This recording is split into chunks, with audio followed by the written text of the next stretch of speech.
ഏത് അളവിലെ മദ്യവും ക്യാൻസർ ഉണ്ടാക്കും.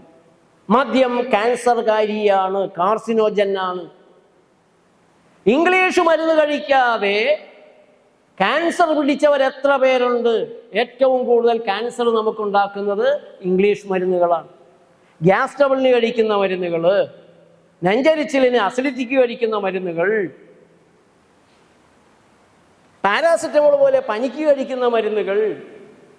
ഞാൻ പറഞ്ഞില്ലേ, പാരാസെറ്റമോൾ 5 തരം ക്യാൻസർ ഉണ്ടാക്കും. Blood cancer, bone marrow cancer, kidney tract cancer, liver cancer and lymph node cancer. ആരെങ്കിലും നിഷേധിക്കുമെങ്കിൽ നിഷേധിക്കട്ടെ. അന്നത്തത് കൊണ്ട് ഞാൻ നേരത്തെ പറഞ്ഞ പോലെ ചുണ്ടുന്നതൊക്കെ സൂരി നൂലും കൊണ്ട് തുന്നിക്കെട്ടി മൗനവ്രതത്തിലേക്ക് ഈ പണിയിൽ നിർത്തിക്കോളാം. എന്നിട്ട് അലോപ്പതി ചികിത്സയാണ് ശാസ്ത്രീയം. ഈ ശാസ്ത്രീയ ചികിത്സ ചെയ്യുന്ന ഡോക്ടർമാരുടെ ആയുസ് എത്രയാ? നിങ്ങൾ മൊബൈൽ എടുത്ത് നോക്കിക്കോ.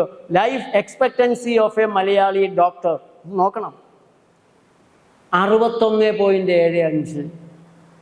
62 വയസ്സ് പോലും ശരാശരി ജീവിക്കാൻ അലോപ്പതി ഡോക്ടർമാർക്ക് സാധിക്കുന്നില്ല എന്ന് പറയുമ്പോൾ ഞെട്ടണ്ടേ നമ്മൾ?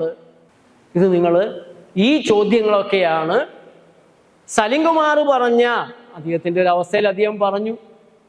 ഏതായാലും സലിംകുമാറിനെ പിന്തുണച്ചുകൊണ്ട് വേറെ ഒരു ചികിത്സയ്ക്കും പോയേക്കരുത്, ഒക്കെ വ്യാജന്മാരാണ് എന്ന് പറയുന്ന ഞാൻ ഈ പറഞ്ഞ യൂട്യൂബുകാരൻ പറയണത് ഇതാണ്. ഒരു കൊല്ലത്തോളം അവനാ ഇരുട്ടുമുറിയിൽ. പിന്നെ അവൻ എന്ത് ചെയ്യണമായിരുന്നു? അലോപ്പതിക്കാർ കൈതള്ളി. ഞങ്ങളുടെ അടുത്ത് വരാറുണ്ട്, അവിടെ ഇനി രക്ഷയില്ല എന്ന് പറഞ്ഞിരിക്കുന്നു. സാറേ, എന്തെങ്കിലും ചെയ്യാൻ പറ്റുമോ? എന്ത് ചെയ്യണം? അവർക്ക് ഈ ചെറുക്കനെ 1 കൊല്ലം അവിടെ ഇട്ട് ആശുപത്രിക്കാരുടെ നേൽനോട്ടത്തിൽ മരണത്തിലേക്ക് എത്തിക്കണമെങ്കിൽ ICUലും വെന്റിലേറ്ററുമായിട്ട് എത്ര ലക്ഷം വേണ്ടി വരുമായിരുന്നു? 50 ലക്ഷമെങ്കിലും വേണ്ടി വരില്ലായിരുന്നോ? അവിടെ വൈദ്യർ പറഞ്ഞു, വീട്ടിൽ കൊണ്ടുപോയി വെളിച്ചം അങ്ങനെ കാണിക്കണ്ട, ഒരാൾ കെയർ ചെയ്യുക, കൂടുതൽ ആളിൽ പോയിട്ട് കൂടുതൽ ഇൻഫെക്ഷൻ വരണ്ടെന്നായിരിക്കും. അങ്ങനെയാണ്ട് അവർ ഐസൊലേറ്റ് ചെയ്ത് കൊറോണയിൽ നമ്മളെ മുഴുവൻ കൂടി അവർ ഇരുട്ടുമുറി തള്ളിയതല്ലേ? അതൊന്നും ക്രൂരതയല്ല. 10 പൈസ ചെലവില്ലാണ്ട് ആ ചെറുക്കനെ ആശ്വാസത്തോടെ അലോപ്പതിക്കാർ തന്നെ വിധിച്ചു വിട്ട മരണത്തിലേക്ക് സ്വസ്ഥമായി എത്തിച്ച സ്വാമി വ്യാജൻ, മണ്ടൻ, ചതിയൻ. തായ്ലാൻഡിൽ വെച്ചാണ് ഞാൻ ഞെട്ടിപ്പോയൊരു കേസ് എൻ്റെ അടുത്ത് വന്നത്.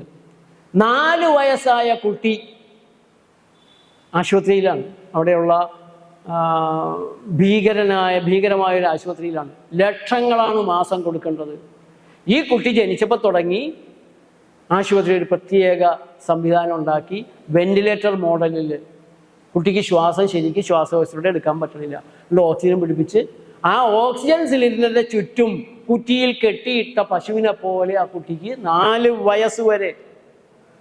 ഇതുപോലുള്ള എത്രയെത്ര ദുരിതങ്ങളെയാണ് ആശുപത്രിക്കാർ അവിടെ ഊട്ടി വളർത്തുന്നത് എന്ന് നോക്കാതെ നിർമ്മലാനന്ദഗിരി മഹാരാജാവിനെതിരെ ആക്രോശിക്കുന്ന പമ്പര വിഡ്ഢികളെ കുറിച്ച് എന്താ പറയാനുള്ളത്? അപ്പോൾ നമ്മൾ മനസ്സിലാക്കേണ്ടത്, നമ്മുടെ ശരീരം പ്രകൃതി നിയമങ്ങളെ പാലിക്കുന്ന ഒരു ബയോളജിക്കൽ സംവിധാനമാണ്. ബയോളജിക്കലായ ശരീരത്തിന് ബയോളജിക്കലായ പരിഹാരങ്ങൾ മാത്രമാണ് വേണ്ടത്. ശരീരം ബയോളജിക്കലായതുകൊണ്ടാണ് നമുക്ക് മാങ്ങ തിന്നേണ്ടതായി വന്നത്, കപ്പ തിന്നേണ്ടതായി വന്നത്, ചോറ് തിന്നേണ്ടതായിട്ട് വന്നത്, പഴങ്ങളും പച്ചക്കറികളും തിന്നേണ്ടതായി വന്നത്. ശരീരം ബയോളജിക്കലായതുകൊണ്ടാണ്. അല്ലായിരുന്നെങ്കിൽ നമുക്ക് ഉച്ചയ്ക്ക് വിശക്കുമ്പോൾ 1/2 കിലോ ഫാക്ടം ഫോസ് എടുത്ത് നേരെ തിന്നാൻ പറ്റുമായിരുന്നു. നല്ല വളമല്ലേ? കുറച്ച് കീടനാശിനി എടുത്ത് കുടിക്കാമായിരുന്നു. രാസവിഷങ്ങൾ അല്ലെങ്കിൽ രാസവസ്തുക്കൾ കലക്കി കുടിക്കാൻ പറ്റുമായിരുന്നു. ഭക്ഷണത്തിലുള്ള മൂലകങ്ങൾ എന്തൊക്കെയാണെന്ന് നോക്കി, കെമിക്കലുകൾ എന്തൊക്കെയാണെന്ന് നോക്കി ആ കെമിക്കൽ ഇട്ട് കൊടുത്താൽ പോരെ?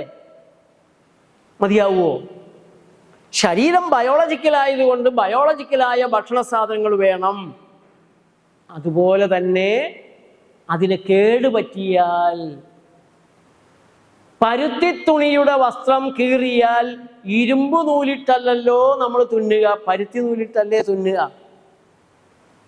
ബയോളജിക്കലായ ശരീരത്തിന് കേടുപറ്റിയാൽ ബയോളജിക്കലായ വസ്തുക്കൾ തന്നെയാണ് വേണ്ടത്.